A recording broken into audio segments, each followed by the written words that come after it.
Hello, everybody. Hello, hello, hello. How are you doing? How are you? You,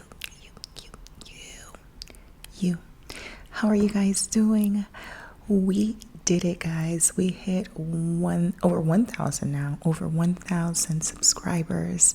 Thank you guys so much for your support on this channel, on this little baby project of mine that I absolutely enjoy doing and connecting with you all. And I'm so glad that you guys are here today. A few weeks ago, I did 2 posts regarding any questions you want to ask. So here is our first Q&A session, and I'm hoping to do many more of these in the very near future. Alrighty, guys. Well, first of all, let me just say good morning, good night, good evening, good afternoon to wherever you are. It is early for me here. It is currently 6:15 a.m.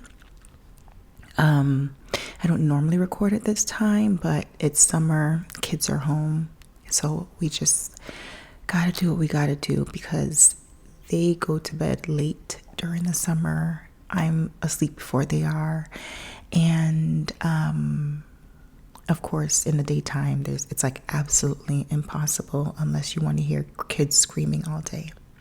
So let's begin.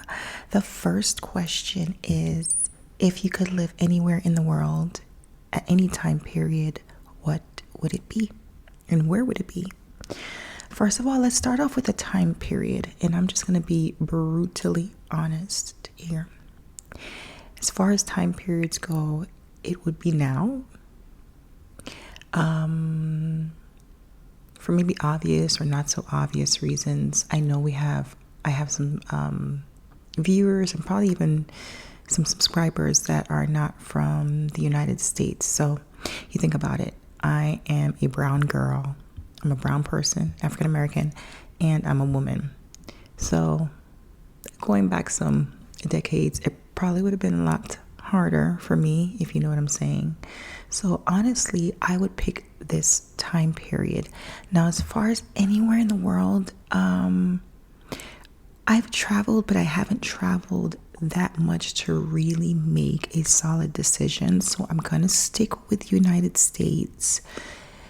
If I could live anywhere, a wild guess here, because I've never been there, but we do plan to go very soon. A wild guess, I'm just going to say probably Hawaii, for the fact that it's an island. I love the ocean. I've lived in Florida. I've done that, have access to the beach, but would I necessarily, like, if I had options, would I choose to go back there? Probably not. And let's take cost factor and having my community around. So assuming family and friends are there, because I love being around. I mean, that's what I miss. It's like my family, my friends. Assuming that they're there as well, and that's not an issue, then I would say Hawaii for sure. Probably even over Jamaica, just because it's part of the United States. I'm more accustomed to this culture in terms of like driving and currency and just how things operate. And you still get the mountains, you still get the ocean. It's great for hiking. I mean, it's just everything. So all the things I love, like everything outdoors. Yeah. Tips for young women about life. Oh my gosh. You know, it's so funny because I'm going through like a little hiccup right now, and I'll tell you guys about that. But last night before I went to bed, I was like, man, if I could go back to any year knowing what I know now, and I'm sure like everybody has this notion at some point in their life, but if I could go back to any year knowing what I know now, it'll probably be somewhere around like 17, 18. I would have been more thoughtful about the career path I would have chose.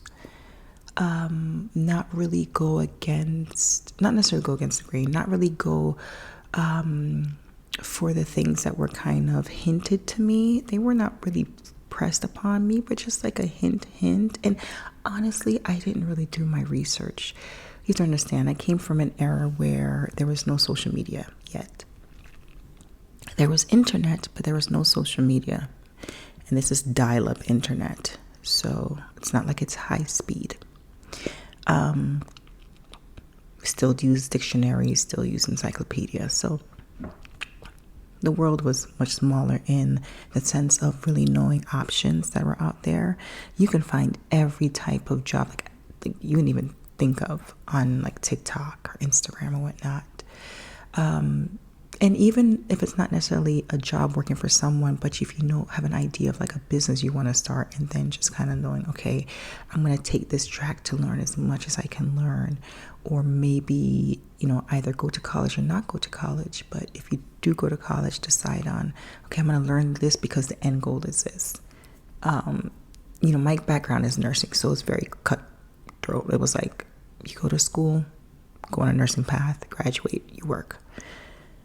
There's so many areas of nursing that you could do, and a lot of them I still don't even know about. It's not just necessarily always working in a hospital or a nursing home type of setting. There's so much more to it.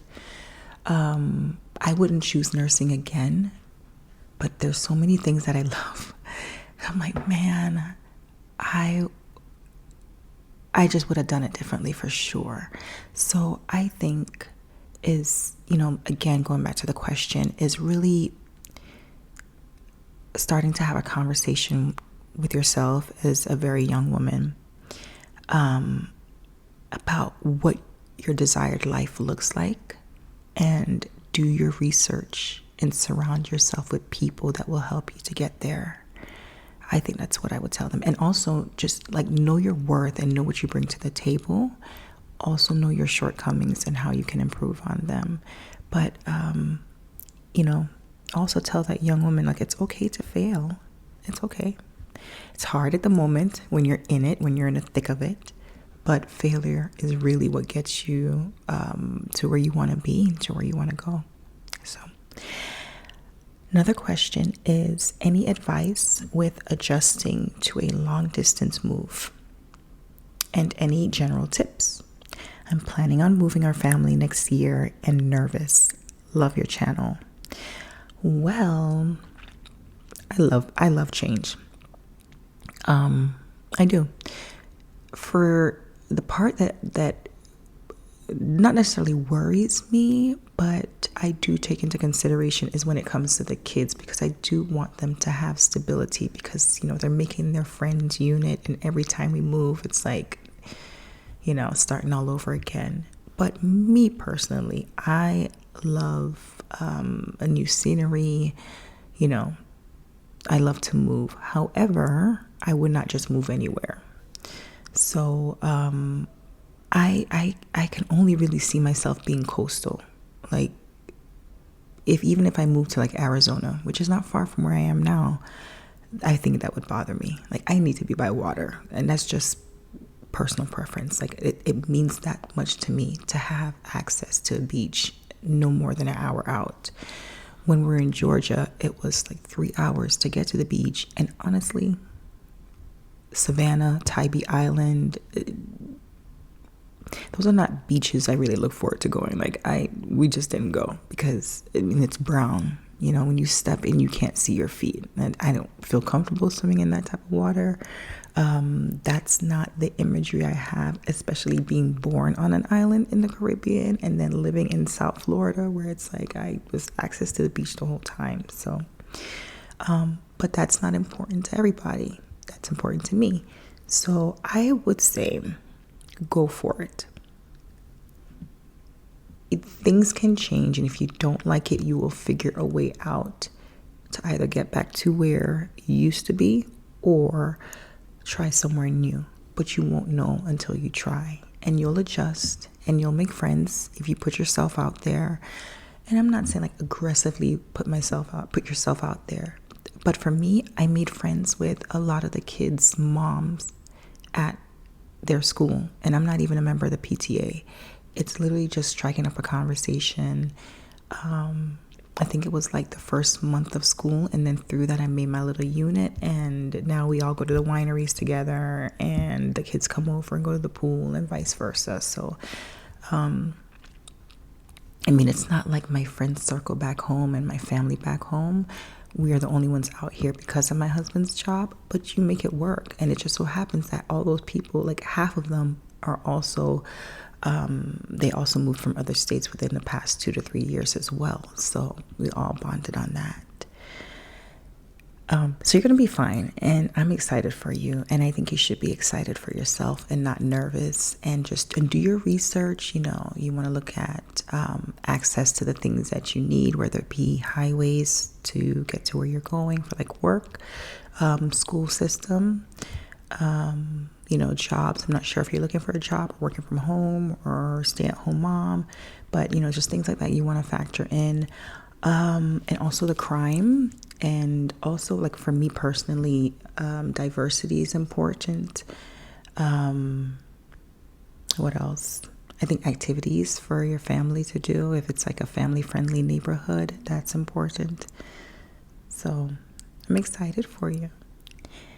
Okay, so this one's coming from Cameron. It says, I recently found you a few days ago, and I think you have an awesome soft-spoken voice. Thank you, Cameron. Thank you.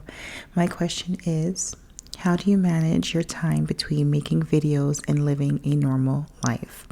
I have to be honest. I have been a stay-at-home mom for the past 8 years. We were bouncing around like every 2 years with a move from my husband's job. He's not military. Many people think we are for that reason. And I'm only licensed on the East Coast. So I got my license in Florida. And then I did the paperwork to get licensed in Georgia. And then now they updated it that if you're licensed in Georgia, you're also licensed for the surrounding states. It's like Tennessee, South Carolina, I think Alabama, Mississippi, something like that.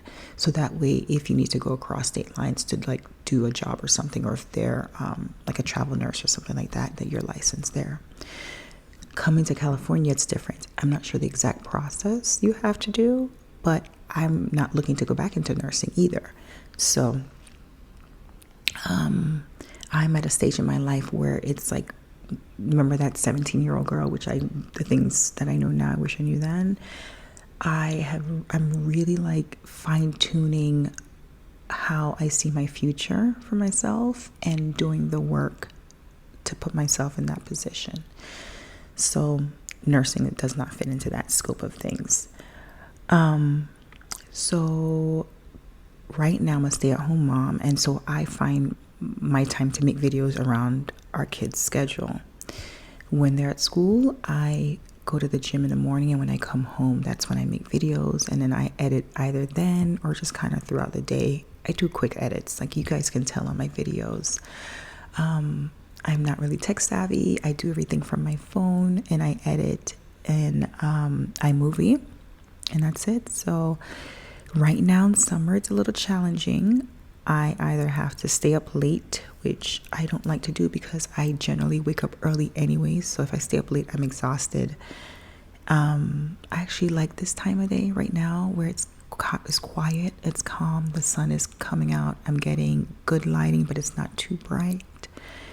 And like just the peace. But I have to wake up early. I don't really mind it. I just have to do it. I just need to get to bed on time and really just like wake up and not scroll on my phone the moment I get up. So right now I am recording in the morning before they wake up. So it's really just adjusting around their schedule. I know like if you have a full-time job, or even if you're a student or student part-time job, it can be challenging. It can be done, but it just takes probably a little bit more effort. And commitment to a schedule that you may not necessarily prefer, but you know, you look at it like, what's your goal in all of this? Are you just creating videos to create videos because they're fun and you don't really have like an upload schedule, it's just whenever you want? Or are you looking to make an income from it, part-time income, full-time income? Then you kind of have to do the things that you may not necessarily want to do long term, but you're willing to make that sacrifice now because it's going to get you there. So Cameron also wrote, is there any chance that you would do another cologne review video since your last one was so tingly? Honestly, that's of all the videos I've done, the perfume and cologne reviews are my favorite, probably because I love fragrance. That's kind of in the long-term direction for me of where I want to go. I know you guys, some of you have heard me talk about candles before, but I think overall I like to make it a fragrance brand. So I love doing those reviews. I definitely want to do more, but I want to build up more stash. Like there's, I was in Sephora the other day and I have my list of fragrances I want to get, and I can't commit to like a travel size unless I have the big one, because when it's something I love, like right now I am eyeing replicas. Is it Into the Garden or From the Garden? I think it's called Replicas from the Garden. Oh my goodness! If you have not smelled that scent, and it's not really for everybody. It's not so much floral, it's more greenery. It's like that green leaf. Like if you take a leaf and rub it between your fingers and smell it. It's an earthy, greeny, but it's a bright, I wouldn't say even earthy. It's greenery, but on the brighter side of things. So not so deep and earthy. It's just a beautiful fragrance, beautiful. And I think like Replica right now is my favorite brand of fragrances. So let me build up my stash soon, and then we'll definitely do another video. All right, so from Sophie, why did you and your family move to California? Well, we moved here because my husband's job, he got a promotion. And yeah, that's what brought us out here, and they paid for the move, so why not? Plus, I've always wanted to come to California. I've always thought I could live here from when I was in high school. Like I saw myself living here, though I had never visited before. So when we heard of the opportunity, I was like, yes, please take it, please. And it says, is it your favorite place to have lived? That's a toughie. That's a tough one. That's a tough one. Okay, I'll tell you why. I will say yes, if I could uproot my friends and my family. If they were here, absolutely. Like that's the only missing piece. I love the outdoors. I love being outside. I love having options of things to do. I love going to national parks and state parks and national forests. I love going to the ocean. Recently went whale watching. I love to hike. Just all those things, and they're all here. In Florida, when you hike, you're hiking through the Everglades. You can maybe do a beach hike. I mean, it's flat, right? But it's not like a trail per se. But if you're hiking, you're going to be hiking through the Everglades. And though the Everglades is peaceful, and I used to live not far from the Everglades. When I tell you, like in 10 minutes, I was at Miccosukee Indian Preservation. Indian Reservation. And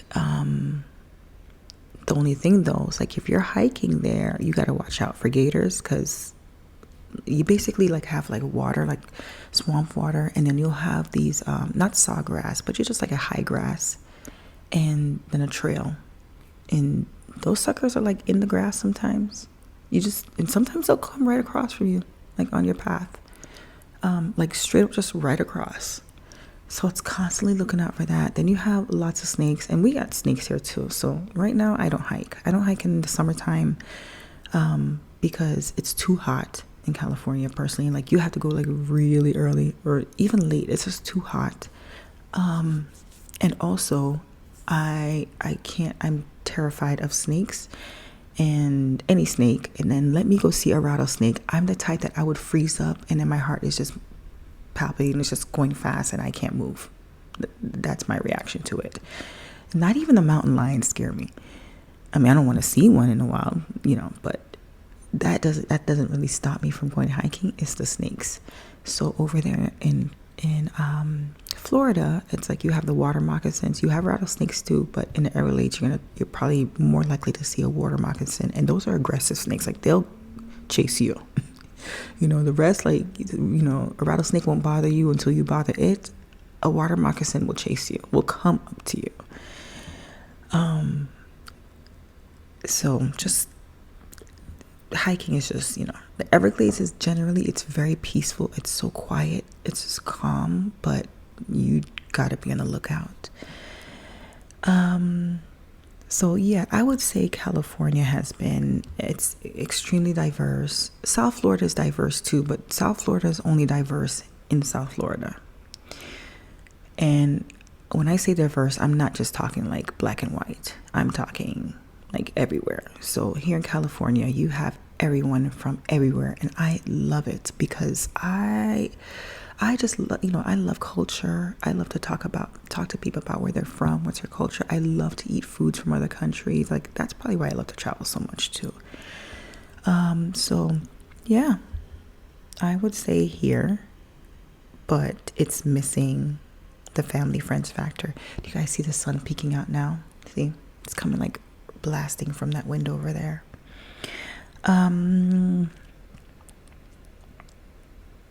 What's your favorite place to visit for a holiday? I would say for holiday, probably Jamaica. Yeah, I would definitely say Jamaica, especially, excuse me. I would say, hold on one second, guys. I feel like something in my throat. Okay. Yeah, for holiday, I would say Jamaica, especially if I'm around like my family, and especially like it's really a holiday season, like Christmas. We do Christmas big over there, not in the sense where it's like all lights and Christmas trees. It's just more parties. It's typical Caribbean, like we just party, and you party even more during the holidays. And then you got the food, like we do. It's called Jamaican black cake or rum cake. It's used interchangeably, but it's a black cake with lots of rum and port wine. There's a lot of that. Yeah, like just Christmas in Jamaica is very, very fun. And if you're talking about just holiday, like going on vacation for holiday, it's same. Yeah, I would say there. Also Costa Rica. I love Costa Rica. That was a beauty. I would go back in a heartbeat. And the people there are so friendly and so nice. So nice. So Chloe, I'm glad to see her on here because Chloe always comments on a lot of the videos. So it's just I'm recognizing the names. So Chloe writes, can you take us on a regular date with you one day? Okay, I will tell you because my editing skills are like very basic, so it'll be hard for me to like really edit it. I'd have to have like somebody do that for me, and I don't know who would know how to do that. But generally speaking, when I wake up in the morning, I try, this does not happen every morning, but I try to like meditate and pray and just kind of have like a good 10 minutes to myself. But a lot of times I pick up that phone and scroll, and that's a bad habit that I need to break. But then, I get ready every morning, and then get the kids ready for school, get them off to school, go straight to the gym, knock that out. And I stay there for about an hour and a half. I do like an hour of like weight training and 30 minutes of walking on a treadmill. And then I come home, and usually I'm either recording 1 to 2 videos, or I'm cleaning and cooking dinner. And then it's time to get the kids. And after that, we come home for a brief moment. And then it's either, if it's like a Tuesday, Thursday, I'm taking my daughter to cheer. If it's a Monday, Wednesday, I'm taking my son to taekwondo. And then come back home, and then either finishing up homework and getting everybody fed and off to bed. They have some downtime in there, TV and whatnot. And then off to bed, and then I go take another bath and have a little downtime for me, and then off to bed. It's very simple, very mommy. And she also writes, you seem to be very positive. I try to be. What do you do when you get troubling thoughts and things in order to stay positive? Well, I just try to I just try to like breathe and calm down and meditate and just think positively and just know that it's not going to last. But I will be honest, this past week has been high anxiety, very like, I've been very angry this week. Now, people are going through a lot of things in this world at all times. You know, it could be war, it could be death, it could be, just things where they're struggling, financial issues, marital problems, anything. So my problems, or at least the one I'm facing, is very, very like basic and minimal. However, when you're going through something like that and you get frustrated, to you it doesn't seem that way. And that's what I've been dealing with. So I will be very open with you guys. So you guys know I hit 1,000 subscribers. I hit the 4,000 watch hours about 2 weeks before I hit the 1,000, I think, or maybe 3 weeks before I hit the 1,000 subscribers. So I applied for the YouTube partnership program and got rejected. And I reapplied, got rejected. Tried a brand new email address, because you have to set up your Google AdSense. That's the part where I'm getting stuck on, is the Google AdSense has to be approved, and then it kicks back to YouTube, and then YouTube passes you on that step to the next step. I reached out to YouTube chat support. When you're not monetized, and this is what I believe it is, and apparently through other forums, other people have said the same, but when you're not monetized and you connect with YouTube chat support, it is AI. And you can kind of tell, like, everybody has like this, every AI has the same response, the same kickback, no matter how you word it. Some things are worded a little differently, but it's like the same message. And they can't tell me, like, they don't tell you the specific reason. I'm just like, did something I do wrong? Just tell me the specific reasons so I can go and correct it and reapply. And that hasn't helped. So I tried another. I've probably created about like 8 different Gmails, because that's all I'm getting. And I went to YouTube to try to find videos on this, and 95% of the videos are in, I don't know if it's Hindu or it's just an Indian language, not even an accent, language. There's probably about maybe 3 or 4 videos that I came across that are in English. And even then, trying their steps still did not work. It's just frustrating, because it's like you work towards reaching this milestone, and then you're trying to do the steps just to even grow bigger. And what is it you're supposed to do to get monetized? You reached everything, you do the process, and you're getting rejected on this one particular part. And I just want even the emails I get back from Google and from YouTube, it's not specific at all. It's very basic. I went to Reddit, I went to Quora, I went to Google's community chat, because they don't have a contact. You can't email, can't call them. For YouTube, you have to be a monetized member. You have to be part of the YouTube partnership, already monetized before you can actually speak to someone. If you're not, then you're speaking to the chat support, which is AI. So now I'm on a screen where I have to wait like 32 days before I can reapply.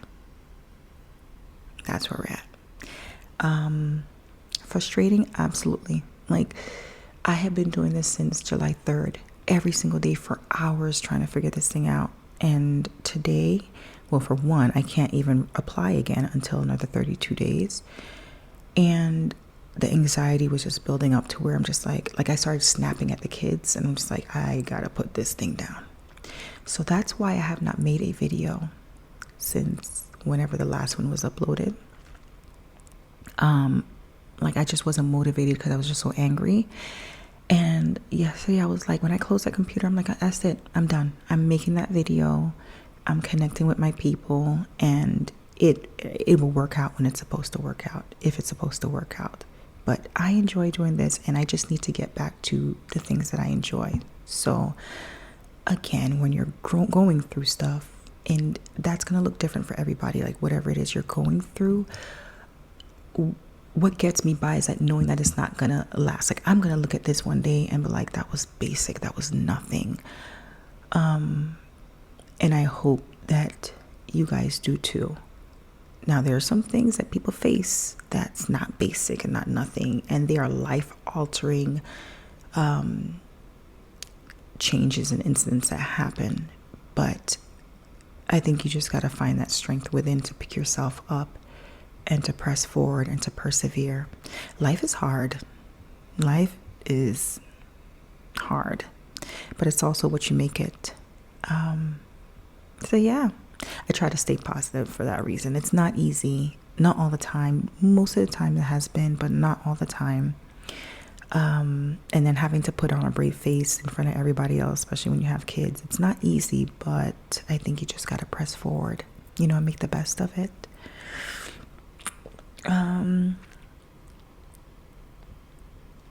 All right, let me get out of this one because there's another post. Okay, here's the other one.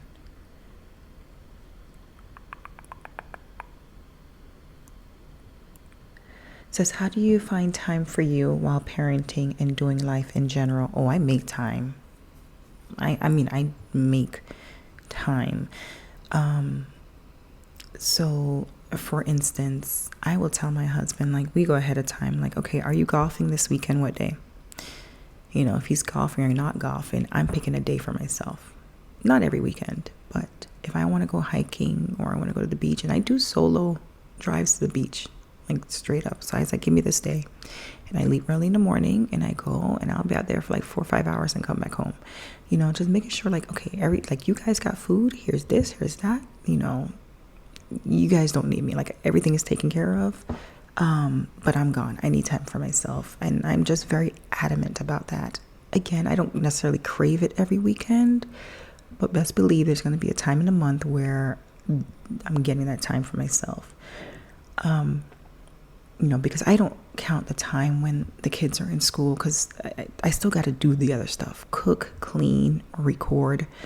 But generally speaking, like, just to get out by myself solo and just relax and just do me, I tell my husband, like, what day are you getting? Okay, you're not taking anything, that's on you. Or if you're gonna golf, let me know what day. I'm taking the opposite day. Just put your foot down, make it happen. As a mother of 2 small children, I adore it, but I feel like I'm losing me time. Absolutely, yeah. And see, I don't have like family around for me to go drop the kids off. So that's why I'm very adamant about telling my husband, like, you get your day or your weekend, I get mine. And the others is for the kids. And I'm now like, my kids are 12, 10, and 8. So like the older ones, I tell them, like, I need to go. And I said, do not blow up my phone every minute. Text me, but don't call me every minute, because they'll call me, where are you? When are you coming home? Why didn't you take me? I still get all that. And then I tell my husband too, I was like, tell them don't call me every minute. Like, this is my time. She also writes, what is your favorite childhood memory? My favorite childhood memory is going on my dad's boat. We've always had boats growing up. Always. And when we were kids in Jamaica, we would go on the boat. He was teaching my brother how to dive, I remember. So one time it was just my brother, my dad, and myself, and they were like on the reef diving, and I was just in the boat chilling. Like, I was probably like 6 at the time, straight up, because I left when I was 7 and I was living there when this happened. But it's very, like, that's so common over there and on an island, that you just kind of live that water lifestyle. So, having a 6-year-old on a boat by themselves, like, you just know not to touch anything, just chill out. It's like so weird. I would never do that with my kids now because they're just not accustomed to that, but we definitely were. And we did just a lot of boat stuff. I love going on that boat. What advice would you give your teen self? Pretty much what I discussed before, kind of knowing the trajectory that you want to see your life on. And, surrounding yourself with people that can help to get you there. even as a teenager, and having, pick your friends wisely. Don't get caught up into all that bad stuff. Like, pick your friends wisely, be a good human being,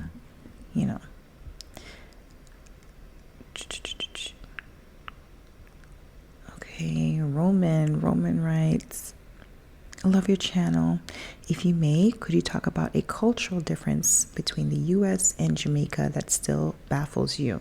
I wouldn't really say baffles me, but I will talk about some cultural differences. One is in the food. We like a lot of spice in our food. And,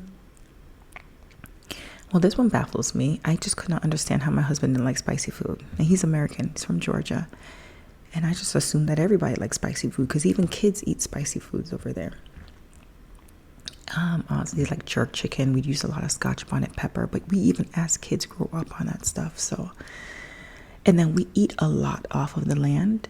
So every like single family home you find there, every home, like I'm exaggerating, but it feels like every home, or at least every home in the suburbs, they have some kind of tree that you can eat off of. Sugarcane, banana, green bananas, ackee, which is a fruit, it's part of our national dish, mangoes, Jamaican cherries, coconuts, soursop. What else? I mean, gooseberry, breadfruit, jackfruit. I can just go on and on. Like, we eat off the land, and it's just everywhere. So you can never say you're hungry there. And I'm not talking about somebody who's like really poor, living in the slums. Not like that. I'm talking about like in the suburbs, in a single family home. You just walk out, go into your backyard and pick something and eat it. Every house has that. That's probably what still shocks me here. And of course, here it's a different climate, different soil. You just can't grow everything like we do there. But I mean, we have, you won't go to a house in Jamaica and just see like one fruit tree. It's like different types of things to choose from. So it's like, take your pick. And another thing that we do growing up is if you have a very close member of the family, someone well liked and trusted, kids refer to them as auntie and uncle. So even to this day, some of my mom's friends who moved up from Jamaica, they're now living in Miami, some of them she even worked with, I still refer to them as auntie. Auntie Sandra, Auntie Alice, they're aunties and uncles. It's just how we say Mr. and Mrs. here, or ma'am, sir. We say auntie, uncle.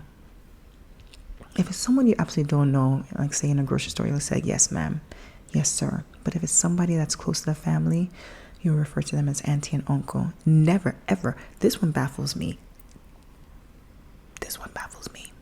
Never by the first name. I get that here. Some of my kids' friends, and they'll say, they'll find out my name. They're like, Jody. And I was like, excuse me? I correct them like, Mrs. Whitfield? Not Jody. No, ma'am.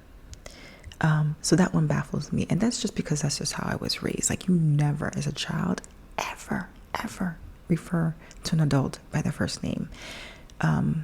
So I know that here, we don't do auntie and uncle like we do in Jamaica, but I do expect a ma'am or a Mrs. Whitfield or something to that effect.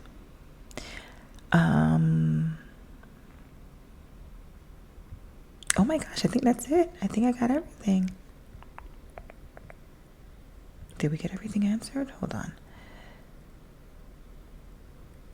Yeah, I got everything answered in 40 minutes? So, guys, but this was fun. I really enjoyed this.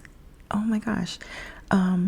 Look, guys, if you have any tips on how to get this thing rectified with YouTube, if you're monetized, please let me know. But right now we just wait and be patient and stay positive as best as I can. Other than that, man, do I appreciate you guys. This has been like a little baby project. I have been marinating on the fact that I wanted to start a YouTube channel. And around ASMR, just because I've been listening to ASMR since 2019, I believe. And it's just so fun for me. It's so fun. And I didn't think it was going to grow this fast. I was hoping that it would grow this fast, but I didn't think it was going to grow this fast within 6 months and be monetized. I was like, give yourself a good year and a half. So I'm extremely grateful for you guys. And yeah, I look forward to making more videos. And look, if ever you guys just want to shoot me any questions, go ahead and just, message me, email me. But yeah, I think we'll do more of these as the channel grows. So thank you guys so much for watching Soul Child ASMR. Thank you for subbing, commenting, liking the video, even viewing. And I look forward to speaking with you guys in the very next video. Bye for now, guys. Hope you have an amazing day and treat yourselves so good. Take care, guys.